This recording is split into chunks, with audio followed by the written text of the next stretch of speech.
नमस्कार। ओम श्री गुरुभ्यो नमः। ओम श्री भवानी शंकराय नमः। ओम श्री मात्रे नमः। आज हम सरल गीता में श्रीमद् भगवत गीता का 8वां अध्याय जो अक्षर ब्रह्म योग कहलाता है वो करेंगे। है छोटा सा, लेकिन हमें बहुत मूल्यवान इन्फॉर्मेशन देता है। जैसा हीरा छोटा सा होता है लेकिन उसकी कीमत कितनी होती है, ऐसा ही ये छोटा सा अध्याय है लेकिन उसमें भगवान के बारे में भरपूर कुछ कहा गया है। तो वो आज हम देखेंगे। सबसे पहले हम ध्यान श्लोक बोलेंगे। ओम पार्थाय प्रतिबोधितां भगवतां नारायणेन स्वयं व्यासेन ग्रथितां पुराणमुनिना मध्ये महाभारतम् अद्वैतामृतवर्षिणीं भगवतीम् अष्टादशाध्यायिनीम् अम्ब त्वामनुसन्दधामि भगवद्गीते भवद्वेषिणीम्। नमोऽस्तु ते व्यासविशालबुद्धे फुल्लारविन्दायतपत्रनेत्र येन त्वया भारततैलपूर्णः प्रज्वालितो ज्ञानमयः प्रदीपः। प्रपन्नपारिजाताय स्तोत्रवेत्रैकपाणये ज्ञानमुद्राय कृष्णाय गीतामृतदुहे नमः। सर्वोपनिषदो गावो दोग्धा गोपालनंदन पार्थो वत्स सुधीर्भोक्ता दुग्धं गीतामृतं महत्।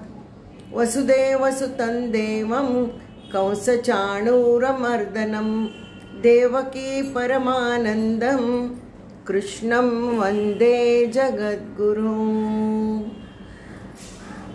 श्रीकृष्णं वन्दे जगद्गुरुं श्रीकृष्णं वन्दे जगद्गुरुं श्रीकृष्णं वन्दे जगद्गुरुं श्रीकृष्णं वन्दे जगद्गुरुं। पिछले अध्याय में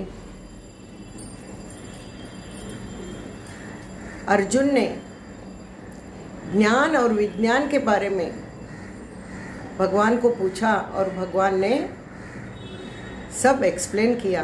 ज्ञान विज्ञान यानी सब उसी के बारे का ज्ञान, उसी का विज्ञान यानी भगवान के बारे में विशेष ज्ञान पाना, ये सब हमने देखा। तो अभी अर्जुन पूछता है भगवान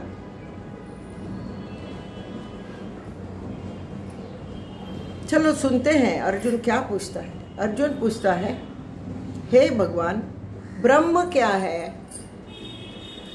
अध्यात्म कर्म क्या है? फिर अधिभूत, अधिदैव, अधियज्ञ, इसका मतलब क्या हुआ? और सबसे आखिर में पूछते हैं कि हमें अंत्यकाल में आपकी पहचान कैसे करानी है, कैसे कर लेना है, आपको कैसे समझ लेना है, कैसे आपको आत्मसात करना है अंत्य समय में। हम सबको ये विचार आता ही है ना, अंत्य समय में हम क्या कर सकते हैं कि हमें भगवान की याद आए। हम भगवान को अगर ऐसे बोले हैं भगवान कि मुझे याद करो अंत्य समय में, तो मुझे से आके मिलोगे, पर हमको मालूम नहीं हम कहाँ होंगे, किस हालत में होंगे, शुद्ध बुद्ध में होंगे या नहीं। फिर उसे कैसे हम याद कर सकते हैं? उस समय हमको याद आना चाहिए ना कि भगवान की याद करनी है। ये ऐसे सब प्रश्न हमारे मन में भी उठते हैं, वो उसके मन में भी उठा। तो इतने सब प्रश्न अर्जुन ने कृष्णदेव से, भगवान से पूछे। तो सबसे पहले हम जानेंगे अक्षर ब्रह्म योग, इस शीर्षक का मतलब जानेंगे। अक्षर, a is always used as a negative, no. क्षर क्षर मीन्स जो नाशवंत है, खराब हो जाता है। जो ये हमको जो जो दिखता है, आज है तो कल नहीं है, खराब होता है, परमानेंट नहीं है, टेम्पररी है, अनित्य है, हाँ, उसे अक्षर बोलते हैं। जो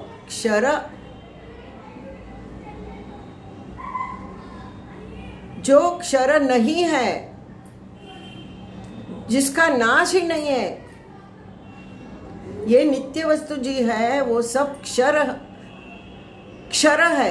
आज है नहीं है, अभी इधर आज एक बाल था, कल देखा तो नहीं है, अभी 1 मिनट में ये नाखून टूट जाता है। कुछ भी परमानेंट नहीं है, तो वो क्षर होता है। और अक्षर यानी जो कभी भी नाश नहीं होती। कौन है ये अक्षर? सिर्फ भगवान। अक्षर ब्रह्म क्या है? ब्रह्म वही है, अक्षर ब्रह्म, पर ब्रह्म, ऐसे हम पुकारते हैं ना भगवान को, वो भगवान ही है। तो इस चैप्टर का नाम अक्षर ब्रह्म योग है। और ये सब इसी के बारे में, भगवान के बारे में ही ये पूछ रहा है अर्जुन। क्षर यानी जिसका नाश होता है, यानी नहीं, अक्षर यानी जिसका नाश नहीं हो, वो यानी भगवान। भगवान क्या है? अक्षर है। इस दुनिया में जो भी दिखाई देता है, हाँ, जिसको मृत्यु है, जन्म है, वो सब क्षर है, नाशवंत है। उसके विपरीत है जो अक्षर है, जो नाश नहीं होता है उसका। और वो कौन है? अकेला और अकेला भगवान ही है। दूसरा सब झूठ है, बाकी सब आज है तो कल नहीं है। इसीलिए हम इस अध्याय में हमें ये सब देखना है। तो अर्जुन भगवान से बहुत प्रश्न पूछता है। पहले क्या पूछता है वो? ब्रह्म क्या है, फिर अध्यात्म क्या है, कर्म क्या है, फिर अधिभूत, अधिदैव और अधियज्ञ। ये 3 शब्दों का मुझे मतलब चाहिए, ऐसा बोलता है, मुझे ये मालूम नहीं है। और फिर लास्ट में अंत्यकाल में हमें क्या करना चाहिए? अंत्यकाल में तुझे कैसा जाने हम, तुझे कैसा याद करें, ये हमें बताना चाहिए आपको। तो भगवान कहते हैं, हे अर्जुन, अत्यंत श्रेष्ठ, पिछले अध्याय में ही कहा है, मुझसे श्रेष्ठ कोई नहीं है। तो इधर क्या बोल रहे हैं? अत्यंत श्रेष्ठ जो अविनाशी है वो मैं हूँ, और उसे ही ब्रह्म कहते हैं। जो अविनाशी होता है, जो अत्यंत श्रेष्ठ, उससे श्रेष्ठ और कोई नहीं होता है, उसे ब्रह्म कहते हैं, यानी कि भगवान। फिर अध्यात्म, अध्यात्म का मतलब अधि प्लस आत्म, यानी आत्मा के बारे में अधिक जानकारी कर लेना, इसे अध्यात्म बोलते हैं। आध्यात्मिक यानी भगवान के बारे में स्क्रिप्चर से, वेदा है, उसके थ्रू उसकी जान पहचान बढ़ाने, उसे अध्यात्म कहते हैं। आत्मा की, भगवान है ना, भगवान का छोटा सा रूप हम में है, वो आत्मा बोलते हैं हम। आत्मा की पहचान कर लेना, आत्मा को पहचानना, पहचानने की कोशिश करना, इसे अध्यात्म कहते हैं। अध्यात्म का एक सिंपल डेफिनेशन क्या है? तत् त्वम असि, कि वो तू ही है। ये ब्रह्म सूत्र माना गया है। तो उसकी पहचान यानी तुम्हारी खुद की पहचान।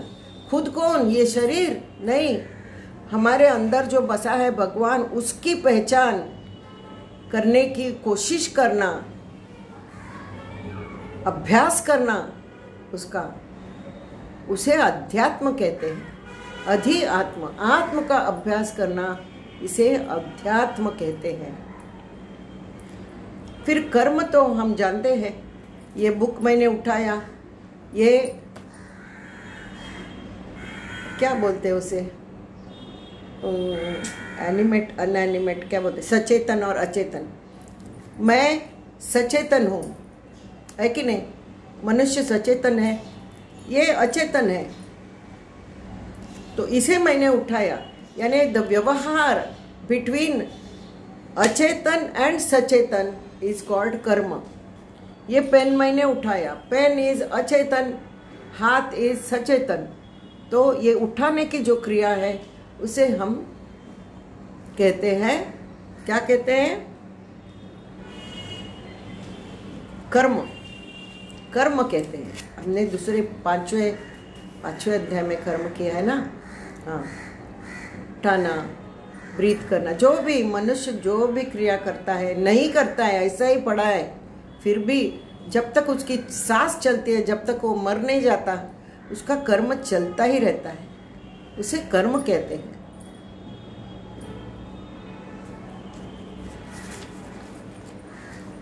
फिर अधिभूत, भूत यानी घोस्ट नहीं, भूत घोस्ट नहीं, भूत यानी पृथ्वी पर जो है वो सब भूत मात्र बोलते हैं। हमें संस्कृत में या मराठी हिंदी में भूत मात्र बोलते हैं। हम लोग जीव है, जीव। अधिभूत यानी अनित्य है, जो नाशवंत है, जो आज जन्मा कल मर गया। अधिभूत, भूत यानी नाशवंत, यानी जीव। जो हम देखते हैं, अनुभव करते हैं, आज है और अभी है और बाद में नहीं है, सब शरीर के अंदर और बाहर के व्यवहार, ये सब अधिभूत कहलाते हैं। अनित्य होते हैं और नाशवंत होते हैं। अधिदैव यानी भूत का ऑपोजिट है दैव, यानी कि भगवान का रूप। अधिदैव, भूत यानी सृष्टि में जो है वो, और दैव यानी इस भूतों में जो वास करता है वो। आप सोचते होंगे ये टेबल निर्जीव है करके, इसके अंदर भी है परमात्मा तत्व, है इसके अंदर। भले वो सांस नहीं लेता होगा, भले वो कुछ नहीं करता होगा, उसमें भी है। तो हम सब जीवों में जो तत्व है, उसे आत्म तत्व है, वो है अधिदैव, दैविक है वो, दैव।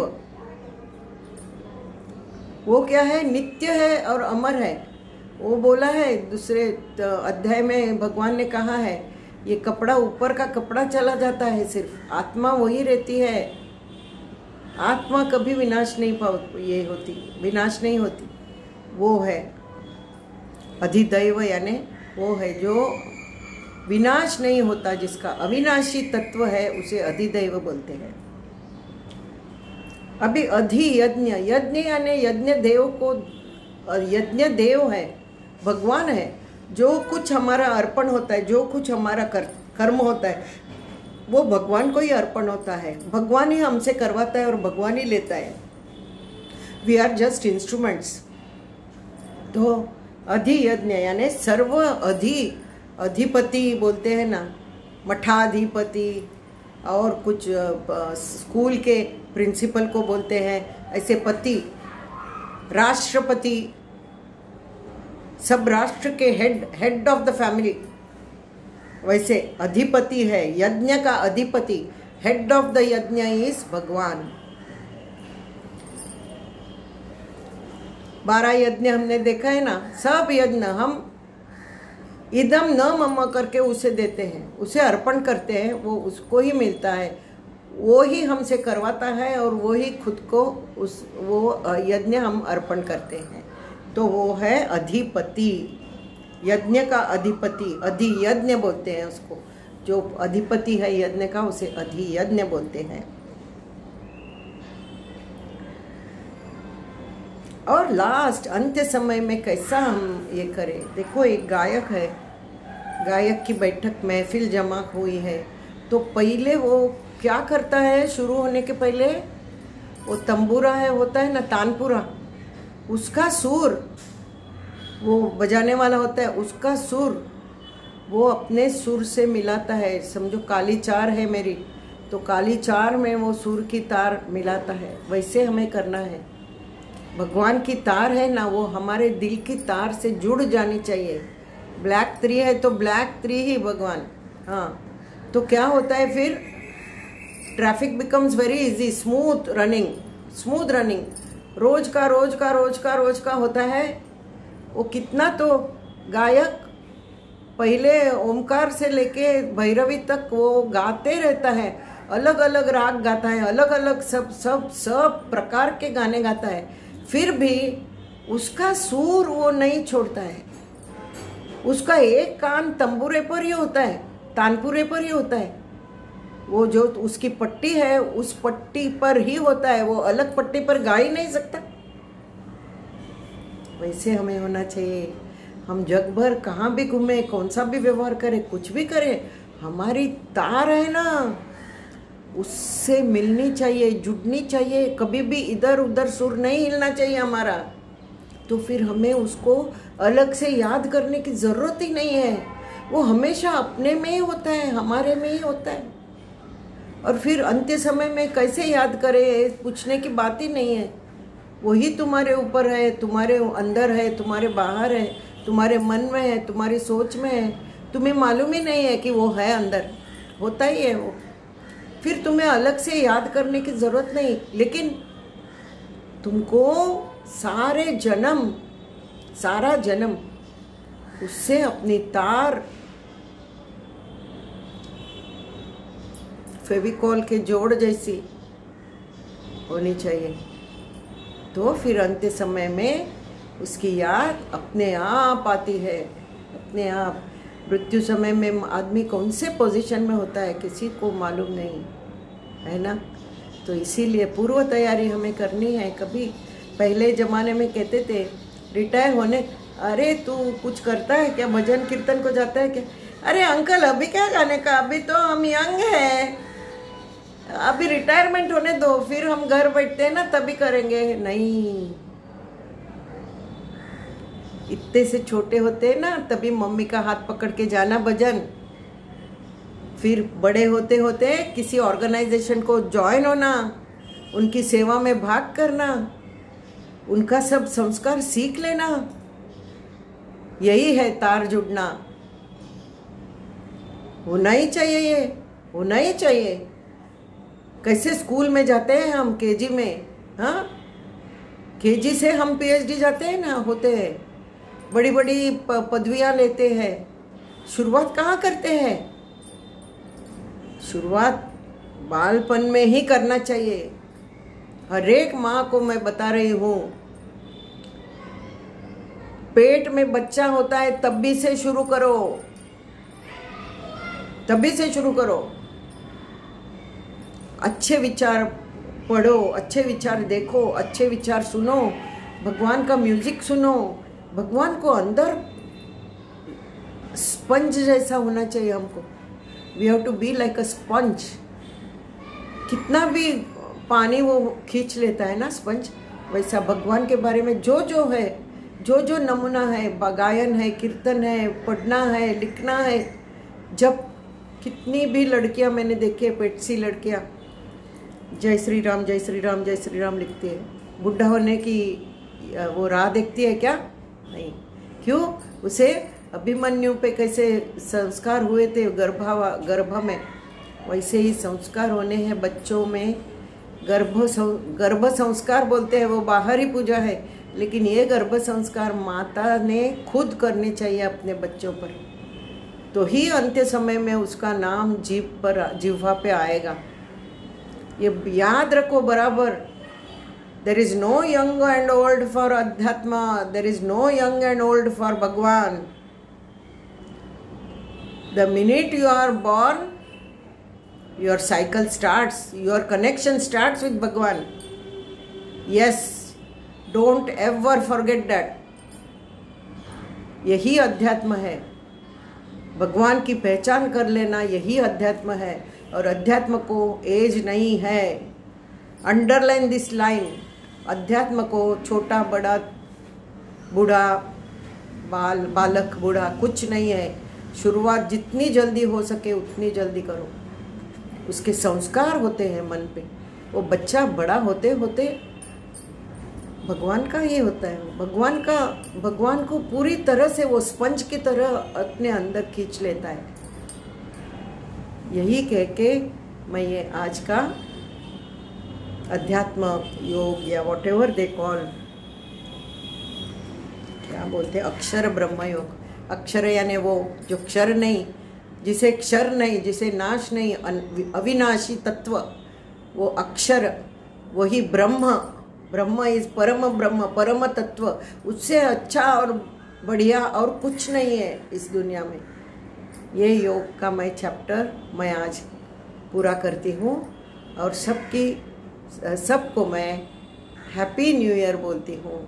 संकल्प करना है तो अच्छा संकल्प करो, कुछ ऐसे ही गीता के बारे में संकल्प करो नहीं, अच्छे संकल्प करो। और कभी भी डरना मत किसी को नहीं डरना।